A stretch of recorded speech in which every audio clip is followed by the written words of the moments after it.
Chicken ఫ్రైని simple ప్రాసెస్లో ఎక్కువ మసాలాలు వాడకుండా ఎలా చేసుకోవాలో చూపిస్తాను. దీనికోసం చికెన్లో ఎక్కువ వాటర్ ఉండకూడదు. అందుకే శుభ్రంగా కడిగి ఒక స్ట్రైనర్లో వేసి పక్కన పెట్టండి.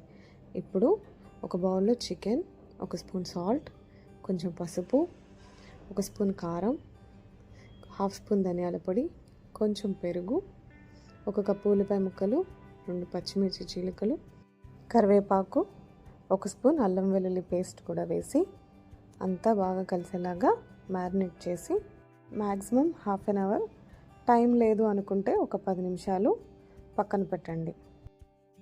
తర్వాత కడాయిలో 5 నుంచి 6 స్పూన్ల ఆయిల్ వేసి ముందుగా మ్యారినేట్ చేసుకుని చికెన్ కూడా వేసుకొని మొత్తం కలిసేలా కలిపేసి మూత పెట్టి 20 నిమిషాలు లో టు మీడియం ఫ్లేమ్లో చికెన్ని ఉడకనివ్వండి. 20 మినిట్స్ అయిన తర్వాత చెక్ చేస్తే ఈ కన్సిస్టెన్సీలోకి రావాలి. ఇప్పుడు కొంచెం కరివేపాకు, హాఫ్ స్పూన్ గరం మసాలా వేసి మీడియం ఫ్లేమ్లో మూత పెట్టకుండా ఫ్రై దగ్గరకు వచ్చే వరకు చికెన్ని మనం ఫ్రై చేసుకోవాలి. లాస్ట్లో కొంచెం కొత్తిమీర జల్లుకొని స్టవ్ ఆఫ్ చేసేసేయండి. అంతే, సింపుల్గా టేస్టీగా ఉండే చికెన్ ఫ్రై రెడీ అయిపోయింది. ఈ సండే మీరేం స్పెషల్ చేసుకున్నారో నాకు కామెంట్ చేసి చెప్పండి. Thank you for watching.